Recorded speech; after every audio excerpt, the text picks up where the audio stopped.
This sitting is resumed. Honourable member for St. Philip North.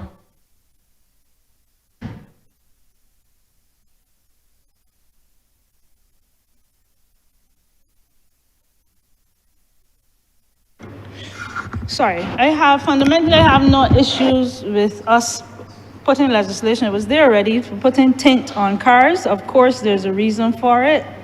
But there are a few comments I need to make on the bill, on the amendments to the bill.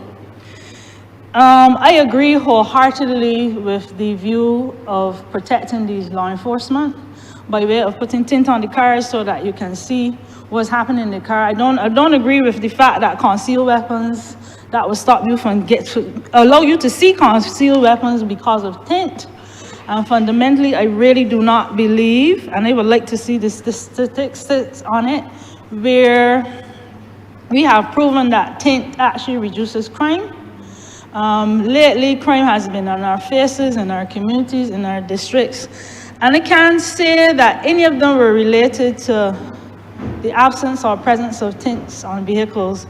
Our criminals are so brazen now that they come out in broad daylight. You just need to check social media. Hold up cars, beat up elderly gentlemen, instances like that. Young people being stabbed, the videos on social media. And I really cannot agree in all good conscience that the legislation, the amendments on the tint will actually prevent any of those crimes. And that is one of the issues I have here. One of the things I'm concerned about is the clarity, and I think at least the honourable member for St. Michael's South Central spoke on it, but the clarity of the bill. Mr. Speaker, I read something, and I think the public needs to be clear. We need to be able to have checks and balances. Myself included, I have no idea what tint I have. I have no idea if I'm to remove the tint. My sister, for instance, bought a car with a fairly dark tint that she bought from the manufacturers. Who is to stand the bill? Do we put things in place that the manufacturer, if they bring down vehicles with tint that is beyond the 70 or 75%?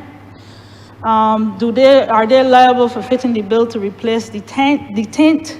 How do I know what I have? How do the honourable members in here know what I have? Will there be provision by the licensing authority that you could take your vehicle in and have it assessed for free, of course? These are some of the things. I read something in the legislation that is as clear as mud for the average Barbadian on the whole, and I remember the honourable member for the opposition said that some of us stand at the gates of legal interpretation. I am one of the members at the gates. For instance, 51B, beginning to read, it says the visible light transmission in respect of the windscreens and windows of a motor vehicle shall not be less than 25% in the case of any window situated on any side of the forward of the vertical plane immediately behind the driver's seat back in its nearmost and upright position. I have no idea what that says. And I think we have to be clear on what we are telling the public in terms of that. I want to speak on the fees. Mr. Speaker, I think $500 with a $10 fine for every day you fail to pay the penalty is a little bit harsh. One, you have to pay for removing the tint. Two, you have to, if you choose to replace the tint, you have to pay to replace the tint. And I checked the legislation with a little help on the bill to amend the drug abuse. And we are given a penalty of $200 for those of us, not us, those of them who are caught with 14 grams or less of marijuana. I cannot see the balance. $500 if you have tint that is not allowed, or $200 for smoking a spliff, or whatever the quantity is, 14 grams.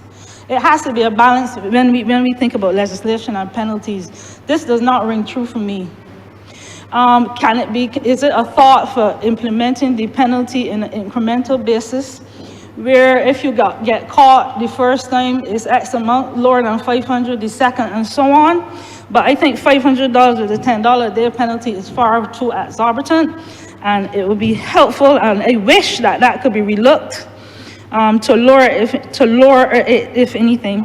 when something, I think marijuana that probably has a little more, to me, is a little more concerning than the actual tint in terms of health reasons, in terms of related to crime, in terms of a lot of things. And I think if we're gonna push this amendment through, it has to be a balance with what the penalties are.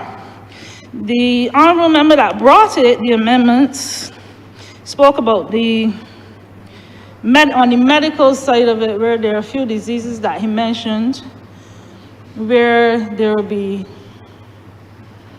allowances for those individuals to have a greater tint. I don't know a lot about medicine, but what I do know is that some of these skin diseases is a matter of the ultraviolet light and not necessarily the tint. In other words, you can have a clear covering that keeps out ultraviolet light A, B, and sometimes C. So that is not really an excuse for somebody to have an exemption. Apart from that, a doctor or dermatologist will tell a patient wear a hat, wear sunscreen, wear protective clothing. We all know that the temperatures have risen. The honourable member yes, we know who we mean, that's interested in the environment, it's slipping me now, will tell you that we have risen, yes, the honourable member, that we have Christchurch, West Central. Thank you, West Central, will tell you that the temperatures worldwide have risen, I think, 1 or 2 degrees. And heat is really a concern. What the tint does allow, though, is for cooling of the vehicle, or should I say, not overheating of the vehicle. And that is also important for health reasons. So I don't really necessarily agree that putting a tint on a vehicle or allowing those with certain diseases to have a tint is actually ringing through here, because it really doesn't. Although I'm sure they're grateful for it. And as I said, I'm going to be short. I agree, we have other things to worry about, like the breathalyzer test, as the honourable member for St. Michael South Central spoke about. The public, all quarters of the public, the medicinal part, the general public, the victims of accidents, we're all waiting on the breathalyzer. I don't know if any money that it cost to do the meters was spent, but we're all waiting on that to be enacted. In terms, when I say enacted, put into practice, so that we could prevent some of these accidents and these deaths and so on that are caused by alcohol use and abuse. So I am not sure how far the tint will go in tackling crime. And finally, I think we need to face crime head on. I have some suggestions. I don't have a lot. I don't really know the answers. But I remember way back when, maybe not so long ago, I had a pleasant conversation with the Right Honourable Owen Arthur, just after I gave my perspectives on the blocks and the gangs and so on that exist in Barbados, in my view. And he brought up Jamaica, for instance, and said one of the issues with Jamaica is that they allow negotiation with the gangs. They're aligned with the gangs. And in effect, what happened is that you had a country where the gangs played a major part in how the country was run. I think we need to get to a point where we tackle crime head on, deal with the criminals, not negotiate with the criminals. I have a fundamental problem with that. I think the police, the law enforcement, have to be allowed to do their job. I don't think it's our purview to meet with criminals. Criminals are to be punished, not negotiated with. So yes, the tints are here. I really can't agree that they're helpful with respect to reducing crime, but I see that they have other benefits. And that's basically my intervention on that. Sir, thank you very much for allowing me the few minutes that I have. Thank you. Really? Honourable member for, who was? Go ahead. Thank you very St. much. Thomas? Thank you very much, sir. I just want to add a few comments and to lend strong support to the recommendation by the Honourable Member in this respect, the Honourable Member for St. Joseph and the Attorney General.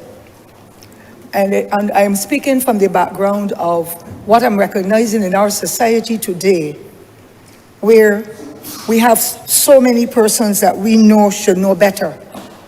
And the indiscipline is rife in every sphere of this society, and it bothers me a lot. I'm not saying that people should not have fun, that they should not have the luxuries that they would want to have, but when I look at where we have come from as a people, I believe that we have dropped the ball in so many areas, and the indiscipline in our country is now becoming rife until I hardly go anywhere at night because of my age, and of course the woman on the blogs dealt with me yesterday. I can hardly see at night, even though I'm wearing some tinted glasses, not too deep, because of what is happening in our society. And I think perhaps that the Honourable Minister would wish to, at a sooner date, treat to other aspects of what would happen with this road act that we are looking at, to be able to correct some of the ills that we are witnessing on a daily basis. I know that in the past, discipline was the hallmark of everything in Barbados. And our senior folk who never went near a secondary school, who never had any free education except at the primary level, they had some standards that were so different. And they made sure that these standards were instilled in the household, in the village, in the schools, in the cities, wherever they went. There was this high standard of discipline for everybody. And now all of a sudden, all of the free education, all of the billions of dollars that have been spent in helping to make sure that this society conforms with rules and regulations and has access to the free education and the other services, we are making some serious steps backward as a society. There are still many of us in this society who stand up for righteousness and want to do what is right and to conform with the law. And so the indiscipline is showing up its ugly head in every sphere. And of course, our foreparents who did not have that free education that we speak about in the way that we do now have children and grandchildren that they cannot even speak to them about their indiscipline. And when you have to speak to children in the church, in the school, on the bus, in the village, on the streets, and you say, young black child, what did you throw the wrapper there? He's the only boy, you said doing it. And that is the mentality that is developing in people who got free education. I thank God I didn't get any except at primary school. But I believe that we can set examples from this honorable chamber, and that we can reach out into the community, as I know we do, to help people to understand you have to conform with the laws of a country. And it is amazing that the strange things we do here, when we go over in other countries, we conform with their laws. But in Barbados, it seems to me that anything goes now, and too many people are breaching the rules. And so I believe that the role models in this society need to come out and speak more, need to come out and tithe more time, so that our younger people, and sometimes our older people, can get the understanding that they too must be sticking to the rules and the regulations in any society in order for us to go forward. So adherence to the law is paramount, and I believe that we can do more in our communities to help to build those standards. So we must, as a people, get back to basics, get back to love, get back to respect, tolerance, sharing, caring, tithing our times to be able to make that difference. Tithing our times in the faith-based institutions, tithing our times in the community, tithing our times in the schools, in the villages where we live, and I'm sure that Barbados will get back to a level. Everybody will not conform, but at the end of it all, we will see that there are others who are doing what they have to do to let this country be the hallmark of what stands up for righteousness and for truth. So we need to get back to basics, the love, the respect, the adherence to rules and regulations, tolerance, and things of that nature. I also want to say, Mr. Speaker, that I agree with this aspect of the legislation, and to indicate that I believe that we need to even go further in other aspects of what is happening on our streets and in the area of transportation and so on. And I will get to that in a minute in the interest of time. So this legislation calls for that holistic approach of Barbadians coming together looking at the tints. Yes, I have a vehicle that has the tint as well. My grandson, he was quick to say, Granny, it is the law, and I'm going to go and get the one taken off the vehicle that I'm driving. And he did. So he led by example. It is just I'm not finding the time as I should, because I want to conform with the law. I cannot say that I am a role model. I am here in this distinguished chamber, and then I'm breaching the laws. I do not believe in it. And so I have a plan for mine to be done as well, but I bought that second-hand vehicle with the tint. But once it becomes the law, I too shall continue to do what is correct and follow the law and have mine removed. But the other things that I am talking about the basic and the tolerance and the respect and adherence to the rules and regulations, and so I believe that that has to be more closely dealt with, and not only at the parliamentary level, but the entire society must come together and speak to the issues, and of course give that necessary guidance and representation in relation to conforming to the law. So I have a difficulty, Mr. Speaker, sir, when I see some of these things that bother me, that I cannot sleep, and I am wondering how can we overcome it. Fictitious number plates on vehicles. So one lady wrote me last week and said, Miss Ford, this is my car. And this is my number I had for years. And a man just passed me with the same car number. If that one car hits somebody, now you will hear, oh, that is Mary Jane's car. But it is a different person who has been driving it, and it creates confusion. The number plates are written in different digits now, or numbers, that sometimes you can't tell if it marked T1399, as mine is. It is, I don't know what you call those little fussy numbers. Nobody seems to want to conform, and it makes it difficult for persons like me in my senior years who can hardly see in the distance. And you're wondering, what is that car number that just passed me? I hope it doesn't hit anybody. And then the person doesn't have the evidence because they could not understand that number plate, or the number plate is cracked and it's stuck with a piece of something, and so on. The lights, I don't know, are they photovoltaic lights?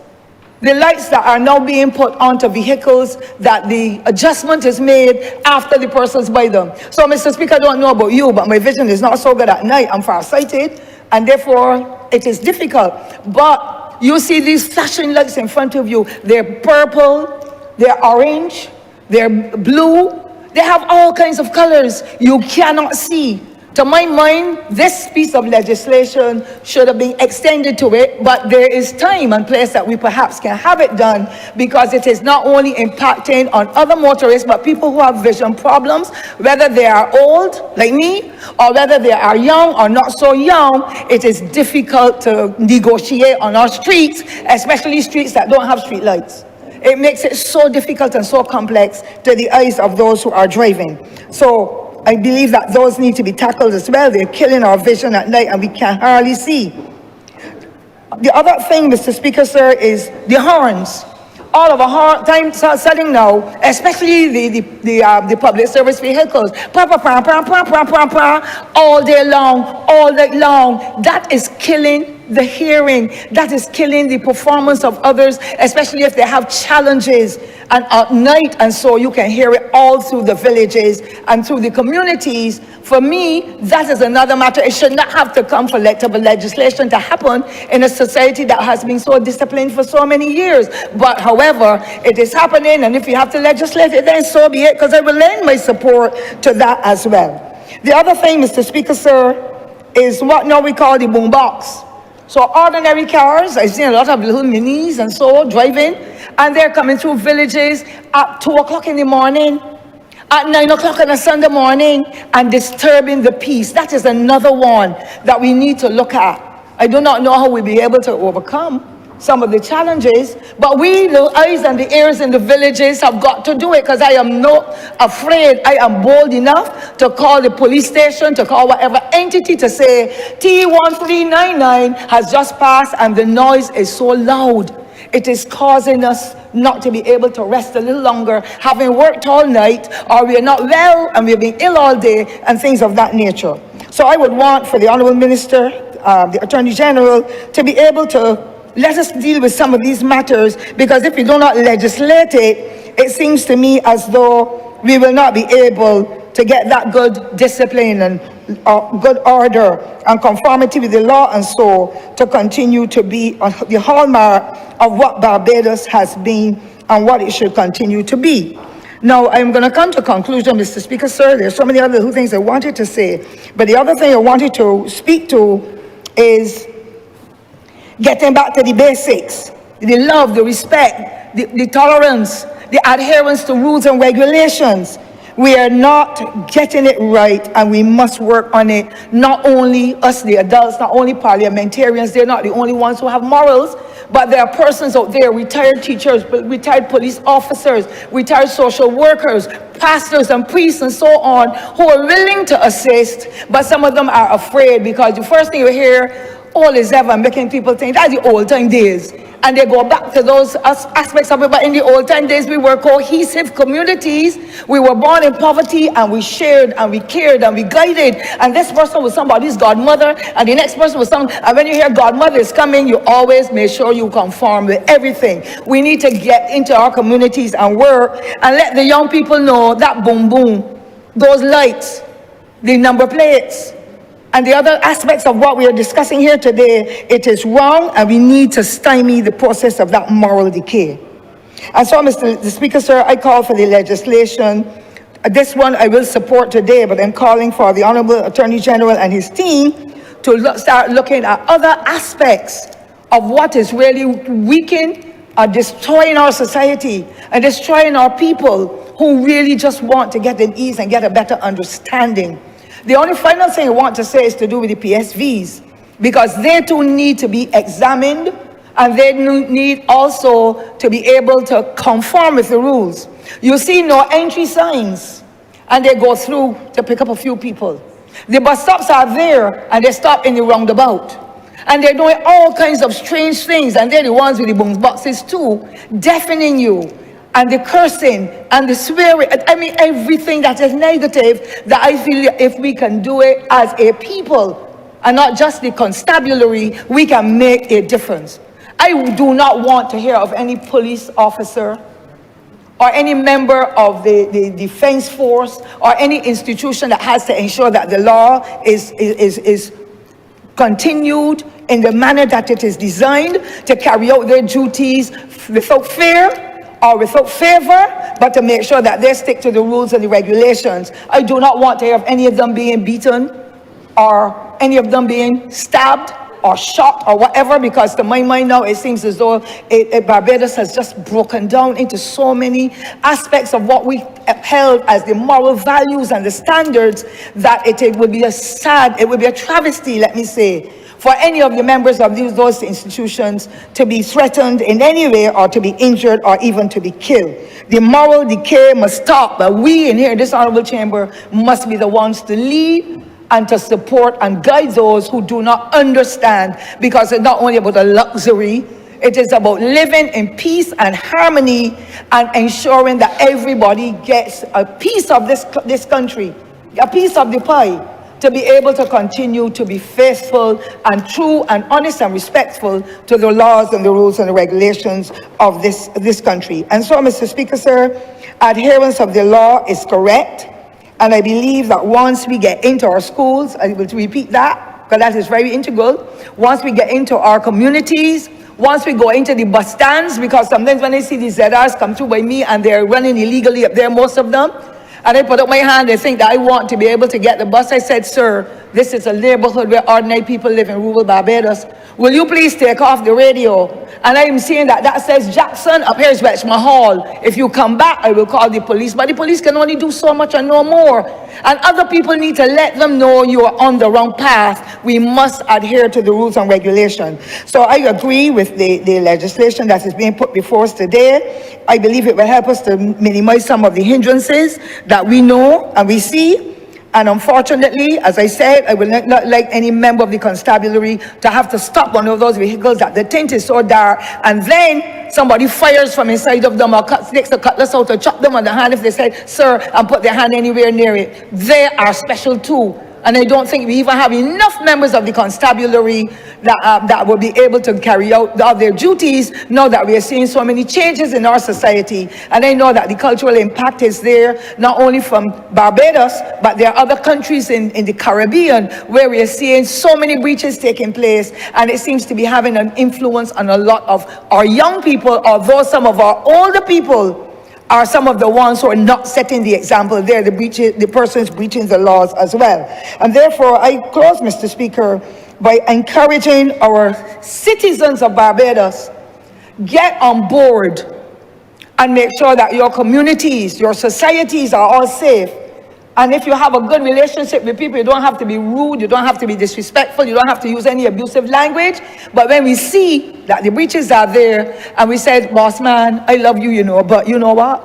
See that tint there? It is too dark. It is darker than the black dress I have on if you're wearing a black dress. So you have to conform with the law. Do you have money to pay out? No, Mr. Said, well, if you don't have money to pay, you can put it in the government coffers. I mean, it will help to put up a few signs on the road. Or it will help to pay some folks to help to do cleaning up around the street or so. And most of them will adhere by saying, all right, Mr. Say here, even if they don't get to it. Oh, sorry, sir, I heard. Even if they don't get to it. But at least the respect is there, and they know it is a breach of the law to have your vehicles tinted or to do all the other things that I have mentioned that are negatives, and our young children are watching them. They learn what they see others doing, and despite how many standards you want to put in place, if they feel, well, look, what they did is correct and I can do it too and get away with it, our young people are so vulnerable that will happen. And so I want to thank the Honourable Minister for bringing this component of what we are debating here today, but I also want, for as time goes by, to come with a collection of other aspects of what should be dealt with as a matter of urgency, because at the end of the day, we are here to guide. We are here to be able to set the rules and the regulations and the legislation, and once we carry out our duties, others will want to say, did you hear what Parliament debated? Do you understand that that is the law you are breaching? And more of us need to talk out, speak out. And we're not doing it. They say, see, he's going to be a criminal, you know. Look, he just gone through the red light. Look, he just gone through no entry. But we don't say to them, star boy, come back. I love you, but star girl too, because some women are doing it as well. Don't do that. The regulations say, do you want to lose your taxi permit, your driver's permit, your whatever? And I'm sure, Mr. Speaker, that we will be able to make a good few strides into helping people to understand. And when we are all finished with this set of legislation here, we need, when we go out into the streets and into the various institutions and places, to talk to people, not just constituents, and we see the breaches, say to them, come back. I just want to take quietly, go and take off the tint. Come back. You just went through the thing. Stop it, sir. Don't do that. And lady, you don't do so and so. And make a difference in this society. We can collectively do it. And once we do it right as members of Parliament and others in this society as adults, I am sure that our youth will want to tear a leaf out of our books. And at least it will appear difficult at first, but I'm sure that they will be able, over time, especially when they have their own children, to be able to say, I made that mistake when I was a child, but I don't want you to make it too. They will learn, according to my old deceased mother, by their mistakes. And so, Mr. Speaker, the youth is watching us. The youth are watching us. Let me say, I'm talking in a collective way now. They're watching us, the things we say, the things we do, and they think it is okay. And unless we put them on the right path, to let them know what you just did is wrong. There's legislation there. The last thing you want to do is to be able to have the officers come to your house to say you've breached the rule, whatever, and then the money you're going to pay out. And I heard one of the honorable members, I think it might be the leader of the opposition earlier, when he spoke about people having to spend the money.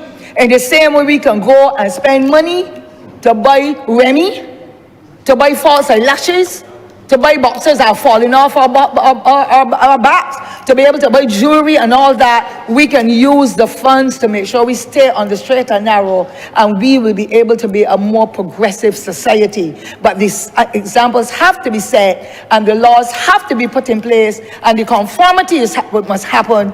But I pray to God that our police officers will continue to have the life, the health, and the strength to be able to carry out their duties without any fear of anyone threatening them or anyone trying to destroy them, their health and their well-being, because they have to be stopped. They're driving a vehicle that is too tinted and the police cannot see. You can't see who is coming out with a cutlass from inside and pulling out to cut off. We don't want that. We must continue to be a peaceful society and make a difference in what is happening not only in the Caribbean, but in the rest of the world. And I believe once it's a collective approach, Barbados can rise again as a society where people are well disciplined and productive, and we love each other, because God says you must love everyone as you love yourself. And that, sir, is my contribution for this evening in this respect. I appreciate it, sir. Honourable Member for Michael Northwest. Good afternoon to all. Yeah. Sir, I rise to add my contribution to this road traffic amendment bill. There are several countries that permit dark window tint. Though regulations vary significantly. In the UK, for example, sir, rear windows have no restrictions on tint darkness. Sir, some countries like Italy only allow tinting on the rear windows and rear windshield with no limits on the tint. Other countries, sir, such as Chile, are perceived to have more relaxed tinting laws, while others, like Argentina, have more strict regulations.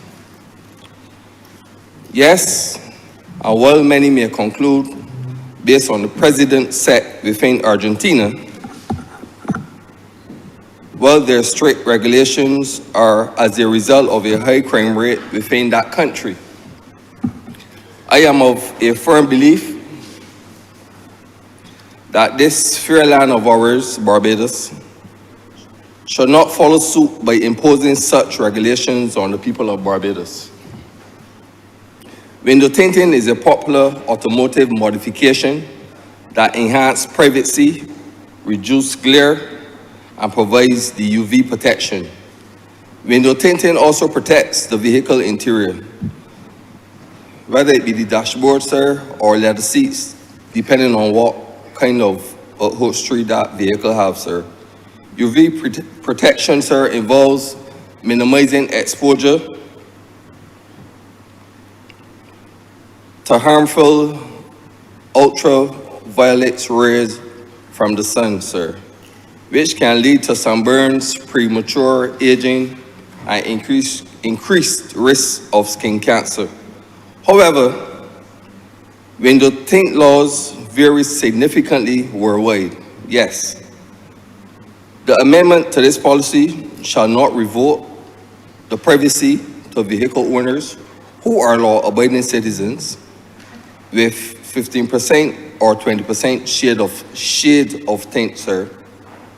It shall be mandatory that anytime a police officer of the Barbados Police Service who stop a vehicle that has dark tint, that the occupant or occupants of that vehicle, sir, shall lower all of the windows on that vehicle while the police officer is approaching the vehicle in order to maintain a level of transparency and safety to that officer. This suggestion is to ensure compliance with legal standards while still enjoying the benefits of tinted windows. Sir, in Texas, the front windows must allow more than 25% of tint for visible light to pass through. The back and rear windows may be tinted more heavily. Sir, dark tint have lower visible light to pass through.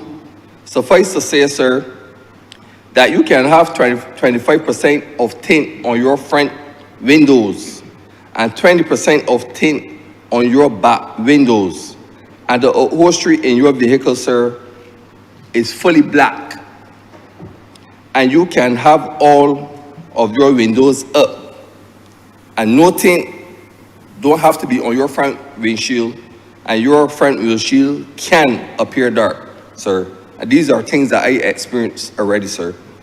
Some vehicles are manufactured with built-in tint into the windshields and the windows of these vehicles, sir. So how do we, as a government, plan to control the importation of vehicles that are already tinted with 15% of tint or 20% of tint into this country? Certainly, this bill will not sit well with car importers who are trying to earn an honest dollar within this economy. Car importers who will now have the onerous task of trying to source vehicles without tint. I don't think that the Barbados Police Service, who has limited manpower, should be consumed by tint on vehicles when the said Barbados Police Service knows who the real criminals are in this country. Furthermore, this tint issue shall be the responsibility of the MTW traffic inspectors or traffic wardens who are usually in the bus terminals maintaining order with the ZR drivers and bus drivers or walking the road controlling illegal parking. Sir, let the police continue to focus on more important criminal issues facing this country instead of redirecting their limited resources to focus on tint compliance on vehicles. This situation will cause some police officers who I know for a fact could create or cause harassment to some people who they feel like probably stopping on the road. And I know that police I know, well, sir, I represent people and I am not supporting any police harassment over tinted vehicles. We can't paint all abiding citizens with the same brush of the criminal elements. This government shall be strengthening and seeking to compete the implementation of the electronic vehicular registration system across Barbados. This government should be strengthening and seeking to tighten down on false number plates and tightening down on the registration of licensed manufacturers across this country. Sir, just a few weeks ago, we had a robbery outside this Parliament building by the bank next door. And the vehicle that was used in that robbery, sir, had on false registration numbers on the vehicle, sir. There is a need to strengthen the traffic division of the police service. We have a robust Road Traffic Act, but we must also give the traffic inspectors at the MTW more work, more power, and increase the staffing. This tint policy will place additional burden on the existing traffic department, and the Barbados Police Service is already limited with manpower. And I beg the good Honourable Prime Minister to relook this policy, sir, and I oblige to you.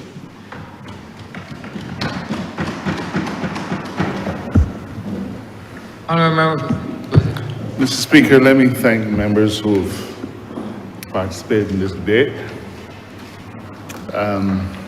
There are just a few matters that I would want to address. First, point out to the last speaker that this amendment was requested by the police service. This was not something that the executive dreamt up.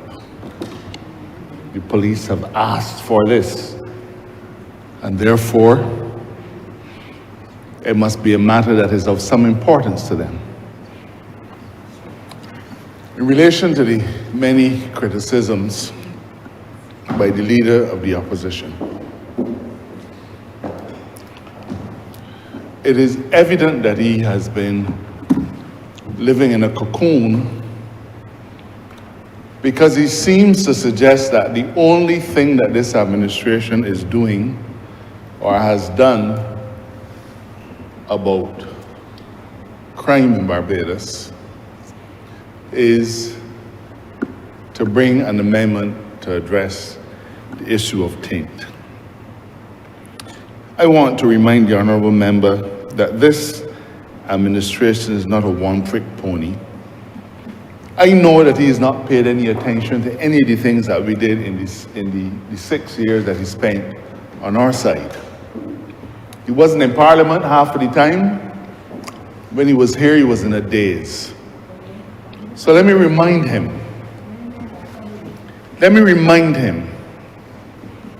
that when we came to government, sir, there were 2 criminal court judges. We have increased it to 8. The number of prosecutors was about 8 or so. We've increased that number to just about 20. There's been an enormous improvement in the disposition of criminal cases. The DPP's office dispatched about 292 cases last year, 230 the year before. When we only had 2 judges, we would barely get 30 or 40 criminal cases done in a year. And now we are almost hitting 300 criminal cases in the assizes. We have enacted legislation to provide for stiff mandatory penalties in relation to firearm use, Mr. Speaker. The first offense, 10 years. Second offense, not less than 20 years, but up to a maximum of life imprisonment. We've passed a new bail act, Mr. Speaker, to tighten up the hinges on that revolving door that saw people going into Dodds, coming back out on bail, committing more offenses, back and forth, and terrorizing our society. We brought a completely new bail act that put the burden where the burden should lay, and that is on the accused person. We've enacted plea bargaining legislation to help to speed up the course of criminal trials, sir. We've enacted legislation to provide for judge-alone trials, another measure to make the system more effective. Mr. Speaker, the Barbados Police Service has a budget now about $145 million, more than ever in its history, sir. More than ever in its history. We introduced whistleblower legislation. Mr. Speaker, we talk about violent crime. Violent crime has been carried out largely by guns. But long before we came to government, the Commissioner of Police at the time was saying, we have a gun problem. Guns are coming in like crazy through the ports. He said so. He didn't wait till the Barbados Labour Party came to government to point this out to the country. He said it to the country, he said it to the last administration. We came to government and found no working scanners at the port. So how you can stop the guns from coming in? We spent millions of dollars to plug that loophole, and it is working every single day, Mr. Speaker. The leader of the opposition was generous enough to compliment the police service for the rate at which they are arresting suspects for criminal offenses. It is an impressive rate. Every day you look in the papers, so-and-so before the court, so-and-so charged, again and again. You are seeing constantly on social media, wanted. These are things that did not happen before. All supported by this administration, because we've taken a view that instead of politicizing the police service, we should empower the police service. The leader of the opposition spoke about the military. The military? When his party was last in government, they had the military on standby. Since we came to government, we've had the military as a constant feature of our law enforcement program, as was evidenced by their significant presence in recent times. You're seeing them. They don't just come out of crop over and walk out behind the bands. So what we are doing today, Mr. Speaker, is not our solution to crime. We never said it was a solution to crime. We never said it was a solution to violent crime.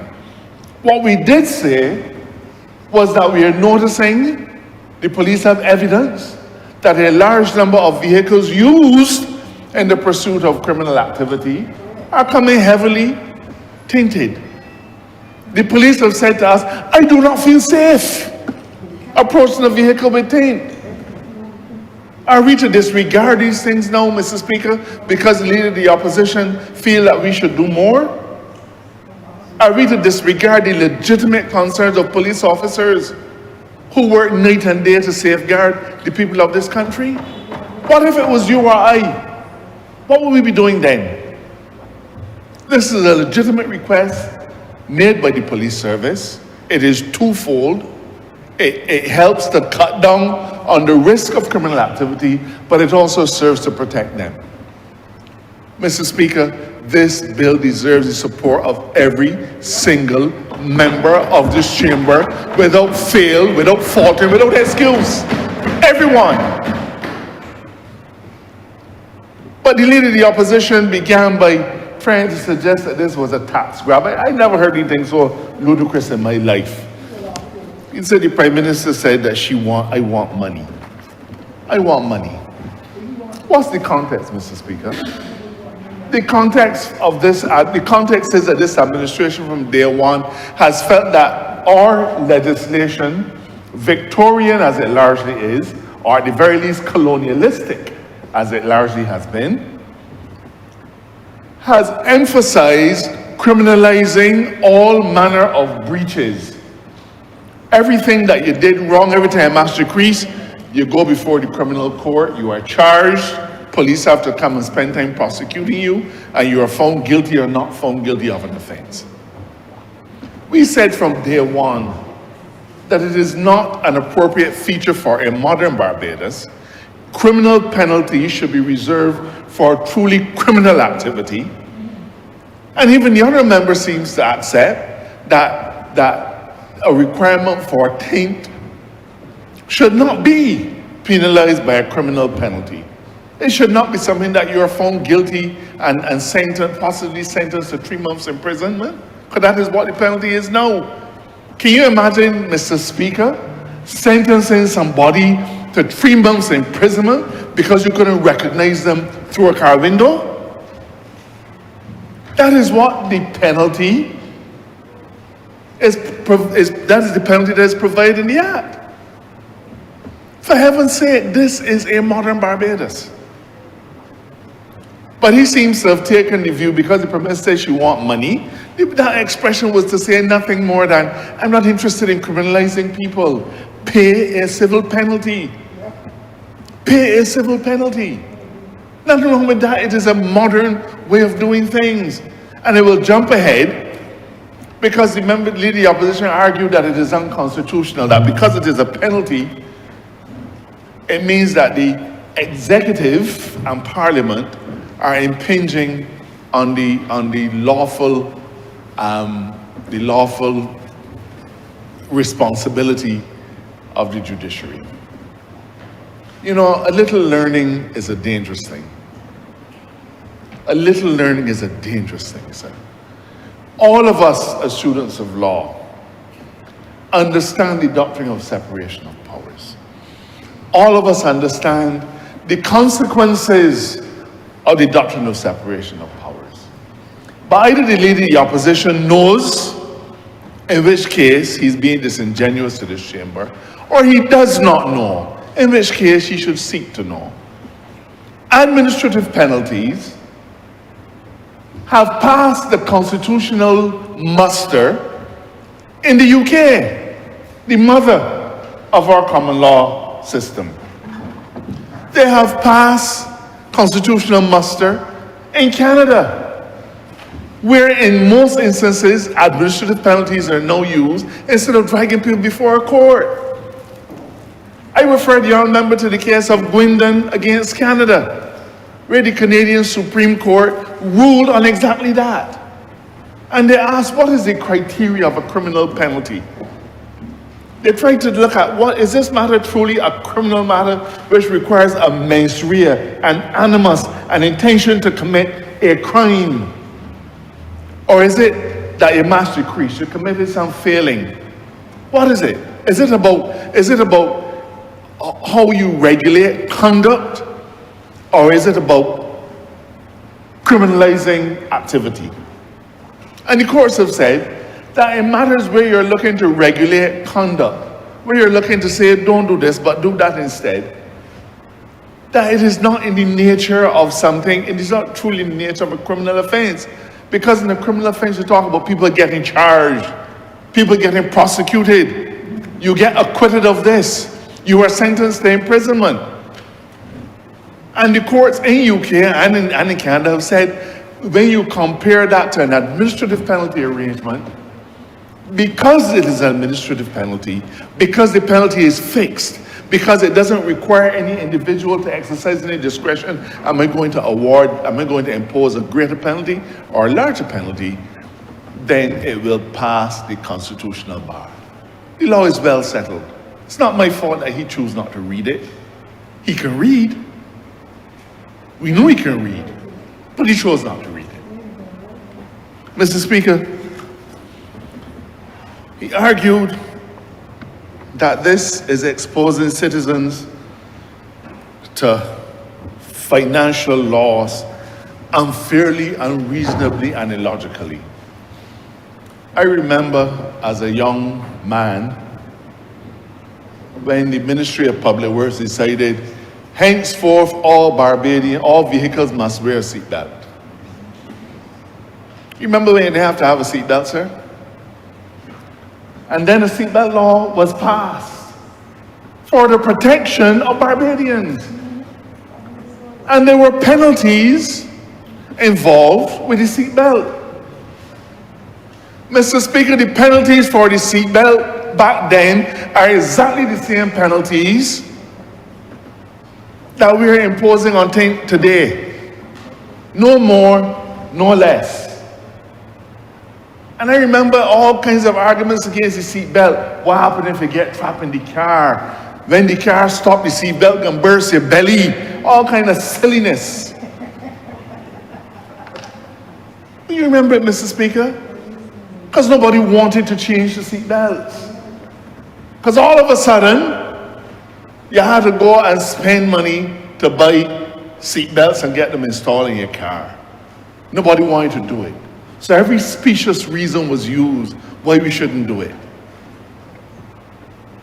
Not so long ago, the last administration passed a law outlawing the use of cell phones in vehicles. And you remember the furor. There was what the old people call a human cry.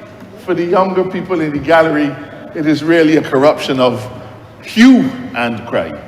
But the old people call it a human cry.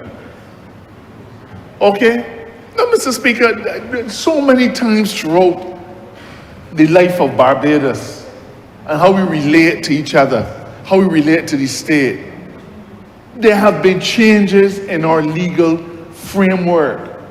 Have they been accepted? Not always. There's always somebody who says, no, I'm not changing this. Whether it is to do with health services, people are always pushing back. We just passed the Health Services Amendment, and people started to push back. People started to push back. Every time you change a fundamental in the system, people say, well, it can cost a conform. But what is the greater cost, Mr. Speaker?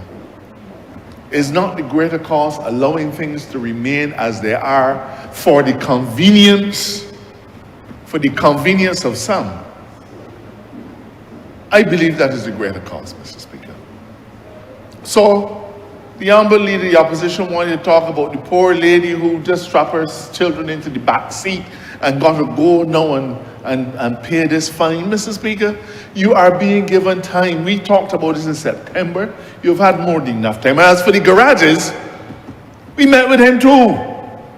And they said, well, AG, when the Deputy Prime Minister, we don't put dark tint in no car that we sell. We don't bring in no cars with dark tint. So whatever we do now is what we've always done, and we can assure you it will fall within what you have said.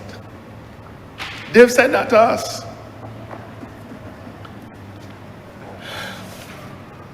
Mr. Speaker, I thought that the leader of the opposition was struggling. I have a feeling that to say an argument is asinine would probably be close to breaching parliamentary rules. I am in total agreement with you, sir. And for that reason, sir, Do not go there then. and for that reason, I will not say. For that reason, I will not say it, sir. But you have to ask yourself whether the honourable member is thinking straight when he says that if we want to impose a penalty on somebody, it should not be the owner of the vehicle, that it should be everybody in the vehicle. No, I have heard some absurd things. I have heard some downright idiotic things. But to say to the chamber that he does not find it acceptable that the owner of the vehicle, no, the driver can't go and take the boy car, you know. Somebody might borrow a friend car, borrow the mother car, borrow the father car, and go and drive it both. But the driver has no control over that. If the driver has no control over that, how much less control does the body that he pick up from the bus stop have? Or the school children? The honourable member said everybody in the car should be, every passenger in the vehicle should be subject to the penalty. I would strain to think of anything more nonsensical than that. We are not seeking to criminalize people. We are simply seeking to have people make arrangements for the vehicles in a way that will conform to modern standards and the requirements of a modern Barbados. But he wants to go to what the Latins will call reductio ad absurdum. He wants to carry it to the silliest of degrees to suggest that it is an option for everybody in the vehicle to be penalized. And you know, it really is an embarrassment.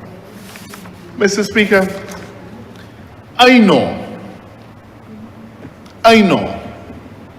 that every time you impose a new standard, there's a cost component. Always is. There always is. We pass legislation in here today with recycling water. And for those individuals who have an involvement with it, there's going to be a cost component. Most things that government will enact will somehow or another affect somebody in their pocket.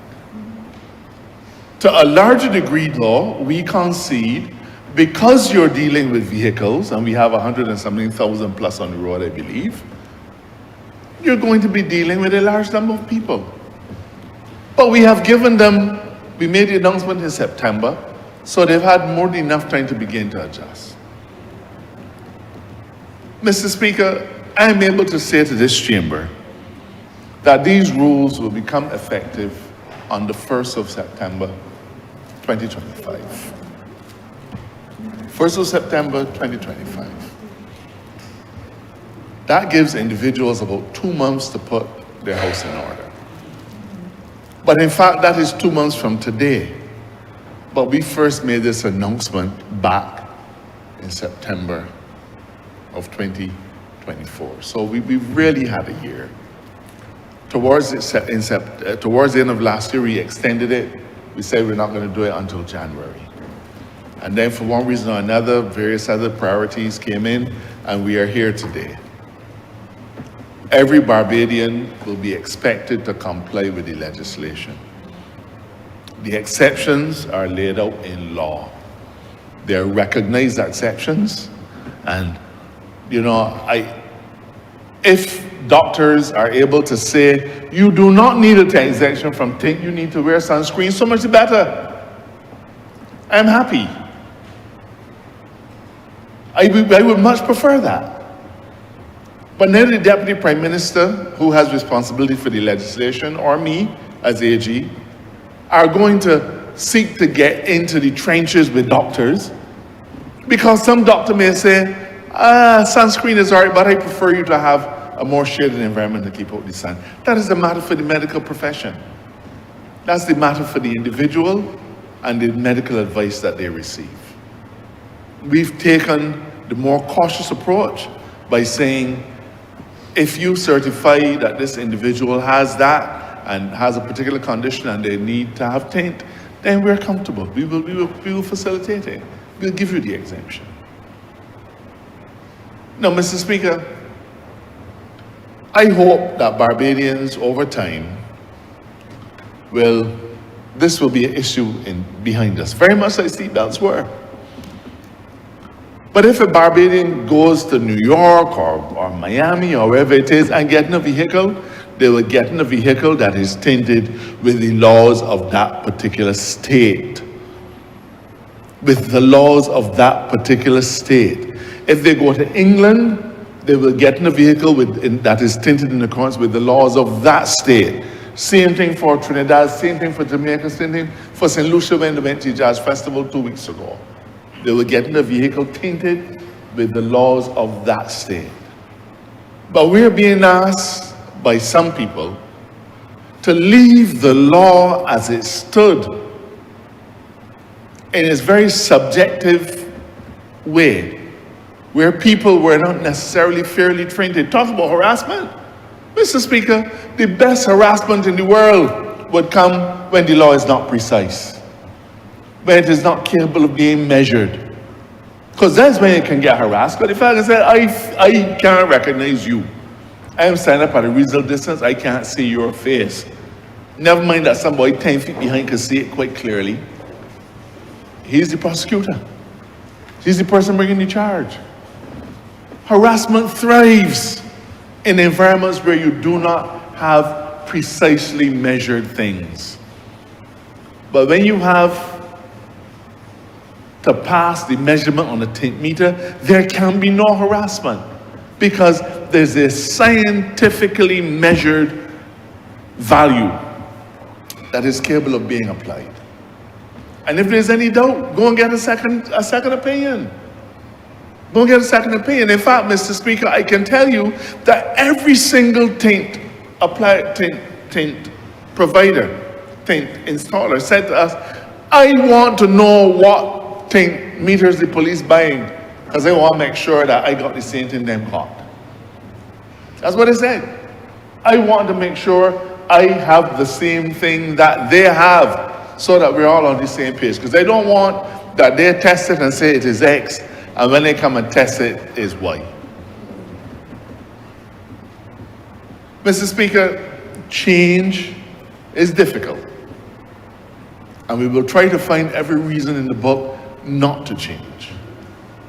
As a normative matter, it is important that Barbados brings its standards in relation to tint in line with the rest of the world. It is a reasonable and practical thing to do, and we need to get there. But it was requested by the police as a matter of great concern to them. And Mr. Speaker, I stand here to stand in the breach for the police.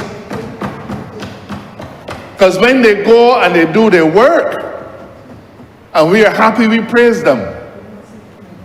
But when they don't get the success that you want, you curse them. When you go and hold people over there, you're happy. But when they come into your community, you're not. As I said earlier, Mr. Speaker, the police don't ask for much. And if we cannot give them this, then, Mr. Speaker, what message are we sending to them? Beg to move this bill be read a second time. Questions that this bill be read a second time.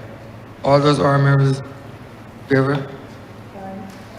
Those against? You think the guys have it?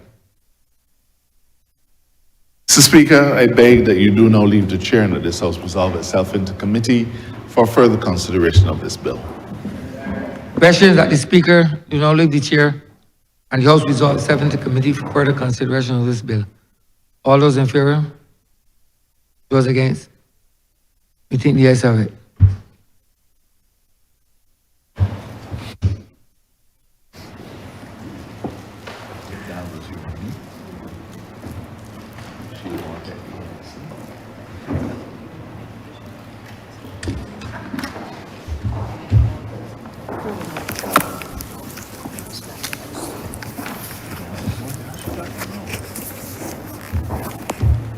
This Honourable House is now in committee. Clause 1? Like to move that clause 1 stand part. No, sir. Amend it. Amend clause 1, sir. Oh, I'm sorry. Mr. Speaker, I beg to move that we amend clause 1 to reflect that this is amendment bill number 2. So the amendment would read Road Traffic Amendment number 2 Act of 2025. With that amendment, I beg to move that clause 1 stand part. The question is, that one as amended stand par. All honourable members in favour, say aye. Honourable members against, say no. Methinks the ayes have it. Clause 2. Beg to move that clause 2 stand part. Question is that clause 2 stand par. All honourable members in favour, say aye. Honourable members against, say no. Methinks the ayes have it.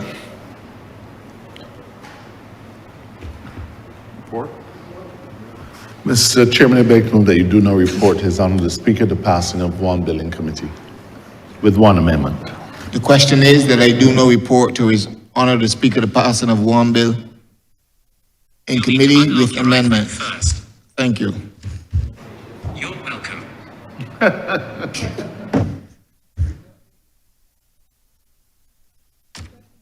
The question is that I do no report to His Honour the Speaker the passing of one bill in committee as amended. All members in favour, say aye. All members against, please say no. Methinks the ayes have it.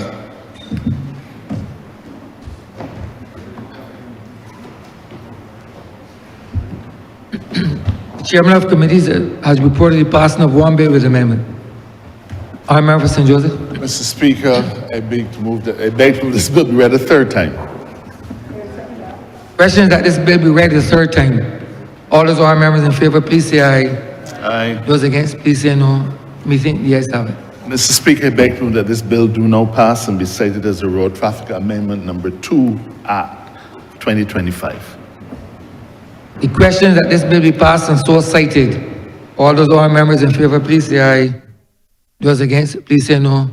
And me think the ayes have it. This bill is passed and so cited.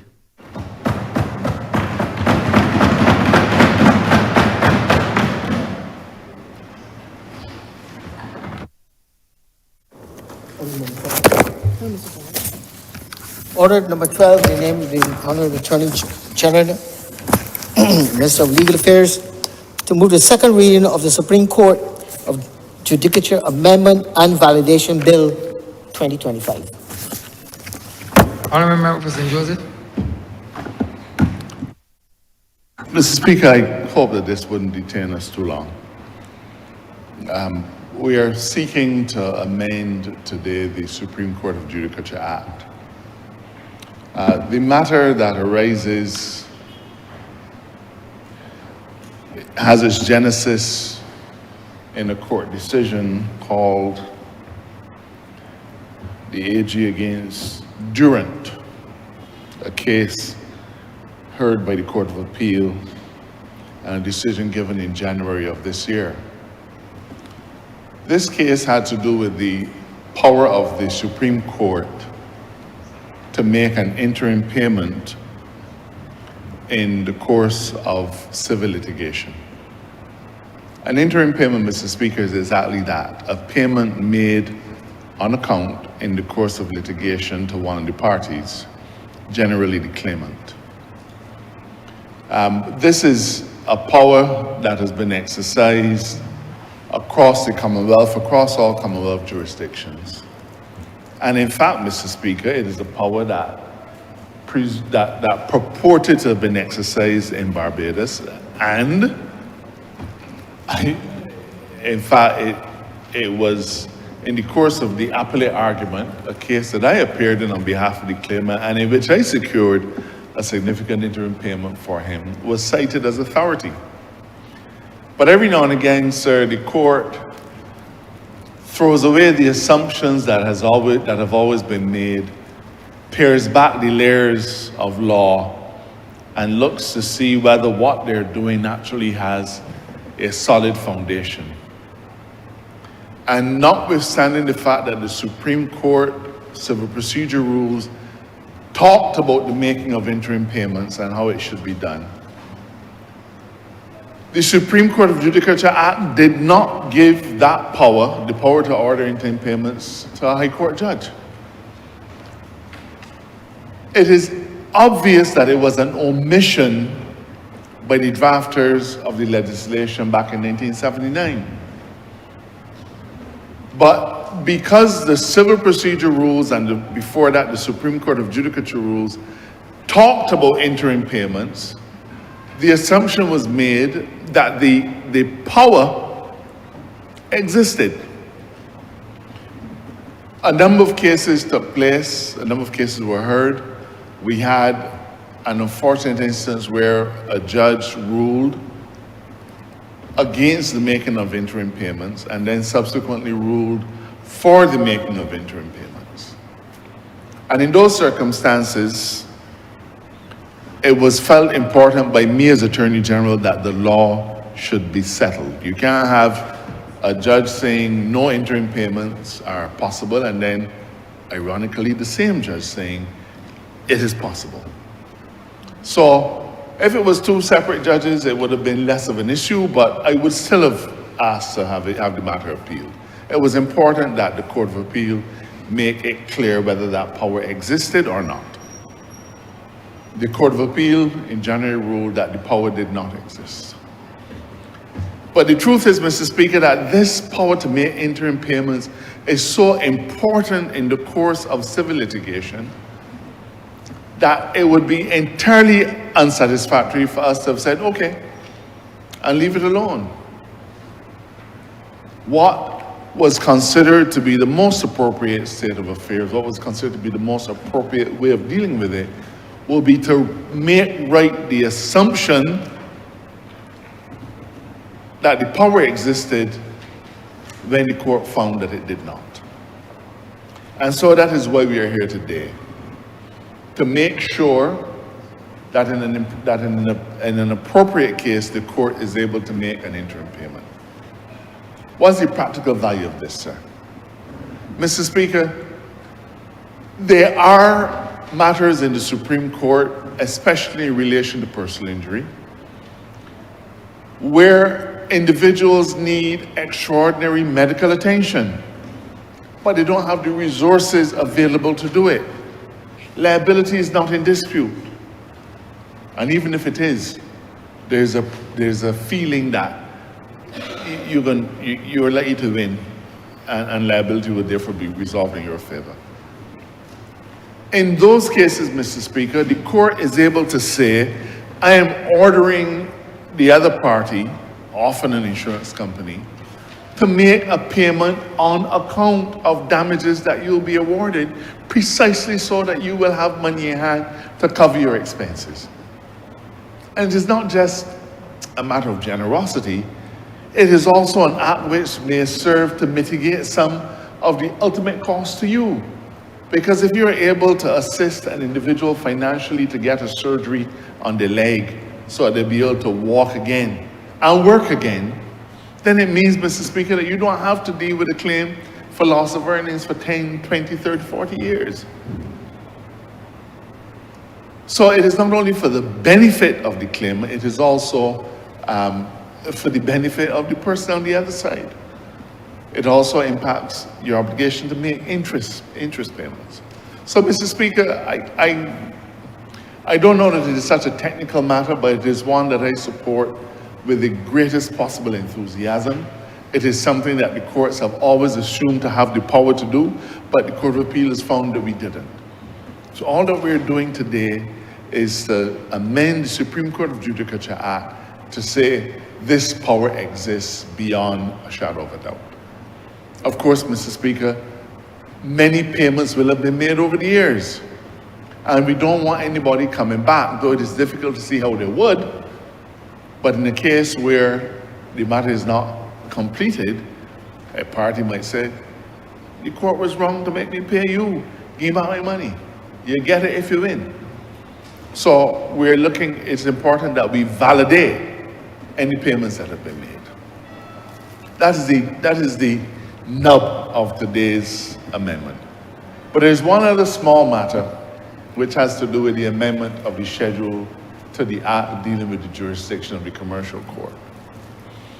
When we establish the commercial court division, the commercial division of the Supreme Court, in the schedule, Mr. Speaker, we set out a number of subject areas and pieces of legislation that would be the subject matter or the fodder for that commercial court. We neglected, though, Mr. Speaker, to include matters relating to the Companies Act. And therefore, we are seeking in today's amendment to have the schedule to that act amended to provide for matters related to the Companies Act to be heard by the commercial court. Mr. Speaker, those are the matters that call for today's amendment in this chamber. And I therefore ask that the chamber supports these matters. One of pivotal importance, the other one important but less urgent. And I therefore beg to ask that members support this amendment, and I beg to move that this bill be read as second.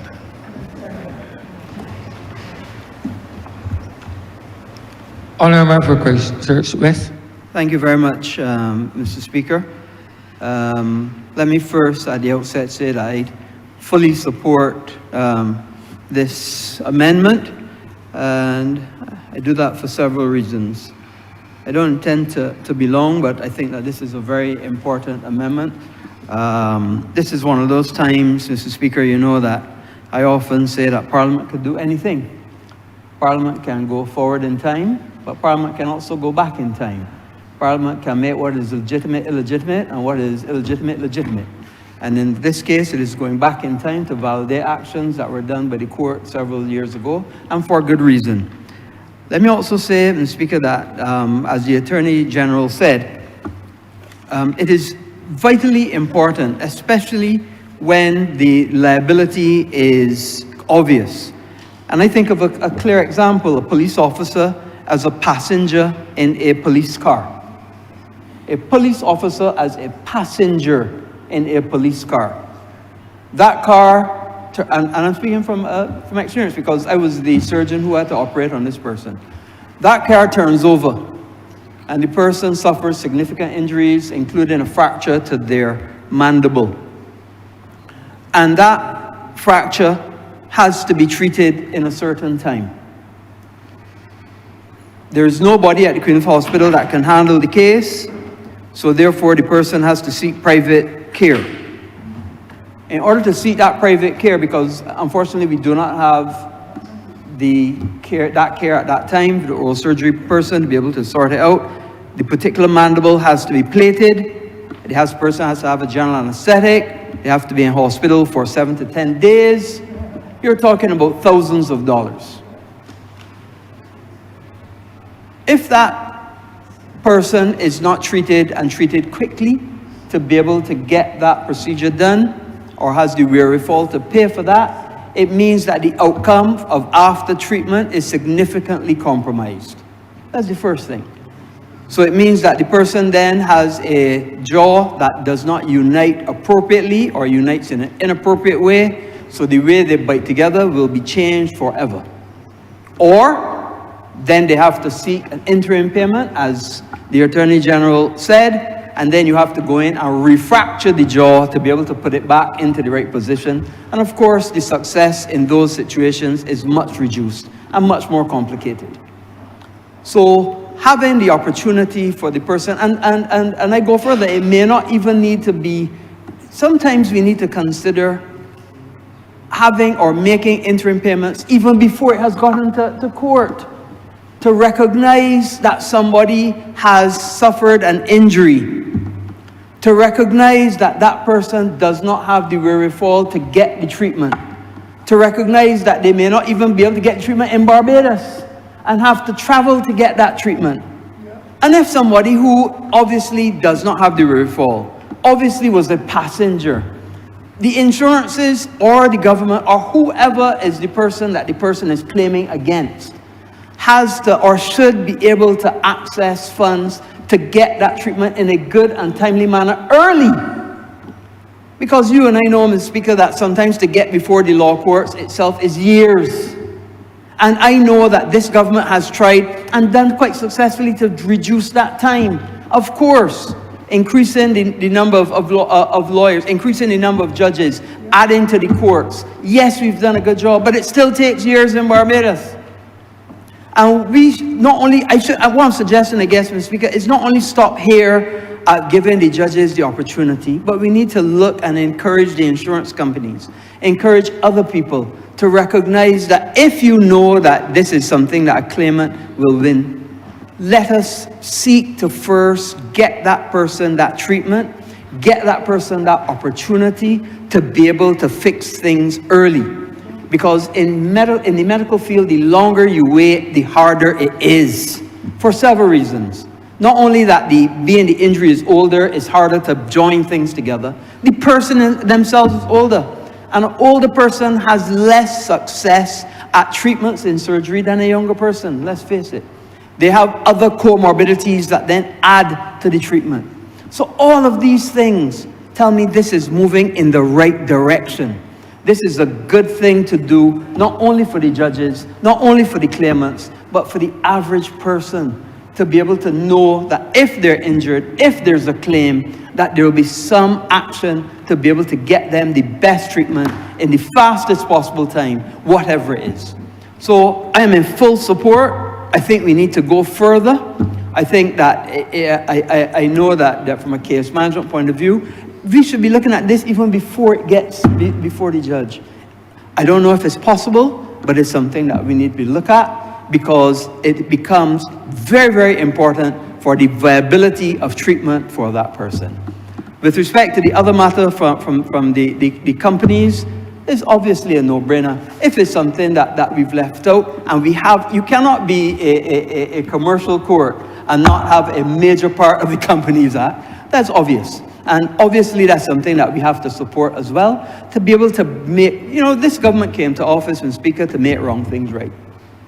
And slowly but surely, as they come up, as we find the deficiencies, we face them and we fix them, whatever it takes. And I think that is the fundamental seed that this government has shown time and time again. And it's not every time that we try to fix something that's going to be easy. It's not every time that we fix something that's going to be popular. But you come to government not only to make popular decisions.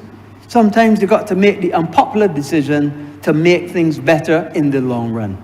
Having that helicopter view over what is happening all around you and what is happening on the international scene to make things better for our country as a whole. So I support this legislation, and let us go forward and make wrong things right. Honourable Member for Microsoft, please. Thank you, Mr. Speaker. I rise to speak rather briefly on this matter, but I could not, having started my legal career doing what we call the bread and butter of the legal profession, doing personal injury law, allow this moment to pass where my voice was on the record as supporting the Honourable Member for St. Joseph in bringing this amendment to this honourable place. I do so, Mr. Speaker, because I have seen the hardship, the challenges which individuals have experienced as a result of not being able, in some cases, to get interim payments in a timely manner.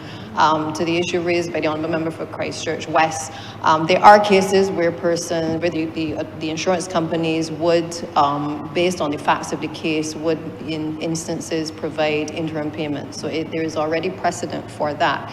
But the difficulty has come in situations where I guess the matter may be contentious, more so, where there may be an issue of liability being in dispute, and the parties may, especially if it's against the state, we may find a situation where there is not necessarily a willingness to present the funds for the interim payment to be made despite the request from the claimant's attorney. As a consequence, it has resulted in significant challenges, not only for the individual, but it has placed a burden on the healthcare system as well. Because then you have people who are not able to afford the treatment through the legal mechanism, having to go to find mechanisms through the traditional system of healthcare. And it places a burden where obviously for people who are trying to get appointments at the hospital, you have people who have been injured badly trying to seek, free healthcare services or limited cost of healthcare services through the traditional system. So while this amendment seems like a simple one, the truth is that it has the potential to impact ordinary people. It has the potential to impact a number of claimants who for many years have suffered in silence. And of course, when you suffer in silence, it also has an impact on your family. It has an impact on the mental health of the individual, and it therefore has a wider impact on the productivity of a country as well. Many of the people who have not been able to access the interim payments to be able to get the necessary surgeries and the necessary interventions themselves are frustrated.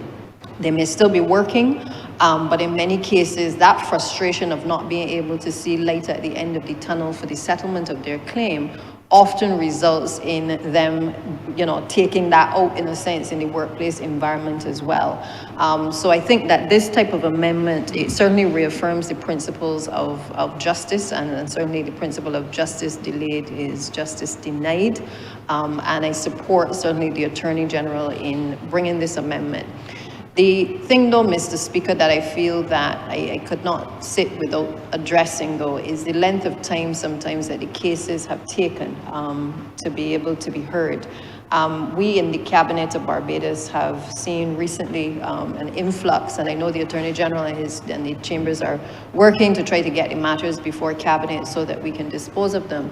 But you have a number of personal injury matters that have been going on for decades, and it is quite startling to see how long someone has had to suffer, not just in relation to interim payments, but certainly in relation to the settlement of personal injury matters. And I know while we've passed the rules to be able to improve case management, the truth is that there are these long outstanding cases that have had a significant impact on the very claimants that have been part of the legal case.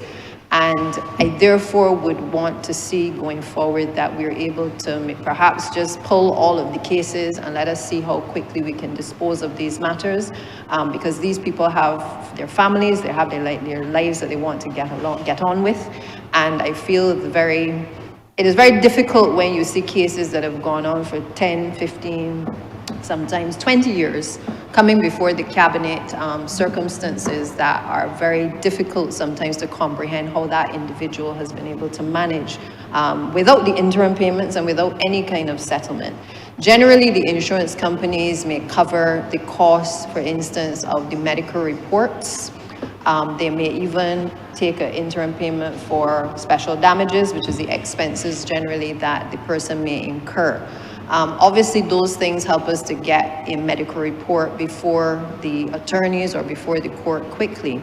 But the pain and suffering of an individual should never be understated. And I really do feel that personal injury matters are things that create additional public health issues.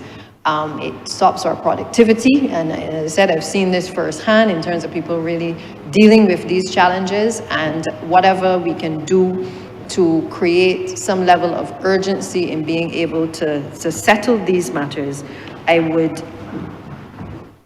impress on the Honourable Member for St. Joseph and his team to be able to so do. In other jurisdictions, making a decision on the interim payments usually causes one to reflect on whether there is a position on liability.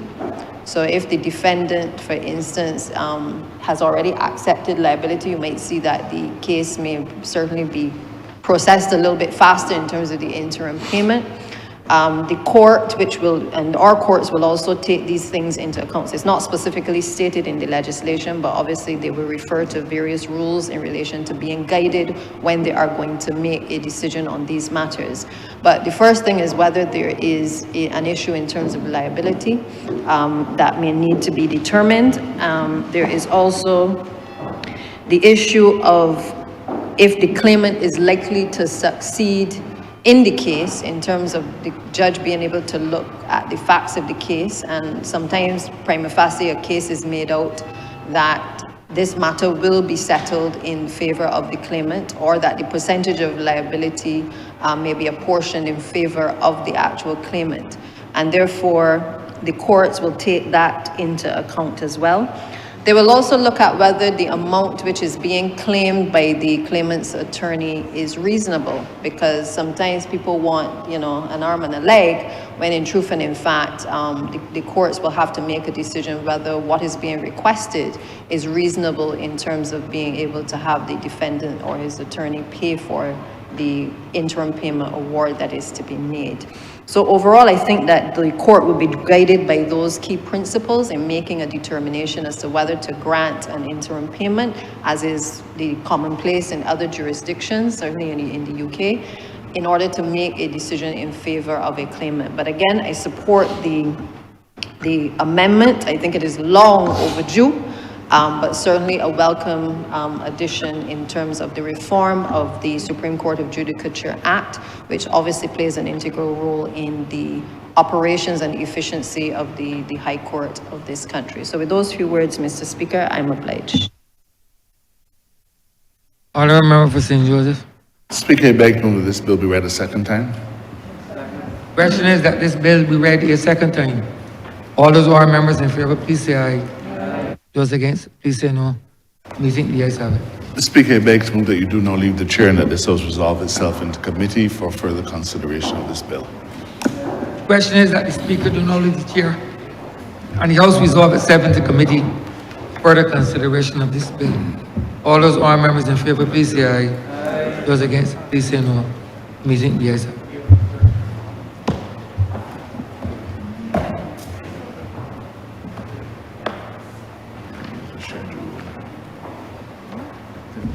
This Honourable House is now in committee.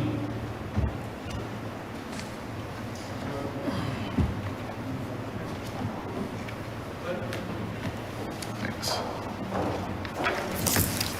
Clause 1. Mr. Chairman, I beg to move that clause 1 stand part. The question is that clause 1 stand par. All honourable members in favour, say aye. Aye. Honourable members against, say no. Methinks the ayes have it. Clause 2.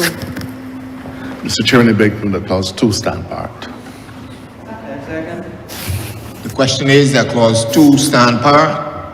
All honourable members in favour, say aye. Aye. Honourable members against, say no. Methinks the ayes have it. Clause 3. Mr. Chairman, I beg to move that clause 3 stand part.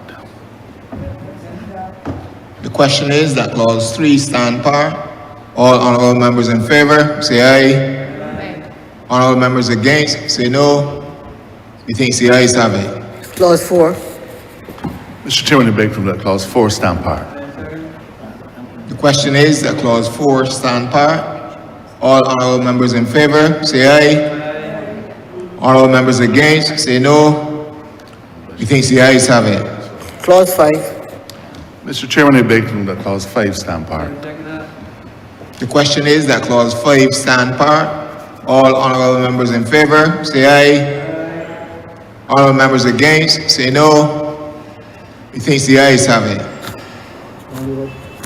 Mr. Chairman, I beg to move that you do not report His Honour the Speaker the passing of one bill in committee. The question is that I do now report to His Honour the Speaker the passing of one bill in committee. All honourable members in favour, say aye. Honourable members against, say no. Methinks the ayes have it.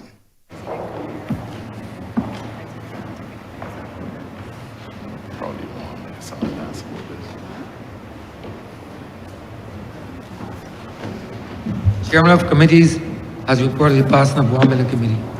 Honourable Member for St. Joseph. Speaker, I beg to move this bill be read a third time. Question is that this bill be read a third time. All those honourable members in favor, please say aye. Those against, please say no. I think the ayes have it. Mr. Speaker, I beg to move that this bill do not pass and be cited the Supreme Court of Judicature Amendment and Validation Act 2025. Question is that this bill be passed and so cited. All those honourable members in favor, please say aye. Those against, please say no. I think the ayes have it. This bill is passed and so cited. Honourable Leader, Government Business. Thank you, Mr. Speaker. With that, we've come to the end of today's sitting. I therefore beg to move the adjournment of the House until the 10th of June at 10 a.m. The question is that this honourable chamber be adjourned until the 10th day of June 2025 at 10 a.m. in the forenoon. All those honourable members in favor, please say aye. Those against, please say no. Me think the ayes have it. This honourable chamber stands adjourned until Tuesday, the 10th day of June 2025 at 10 a.m. in the forenoon.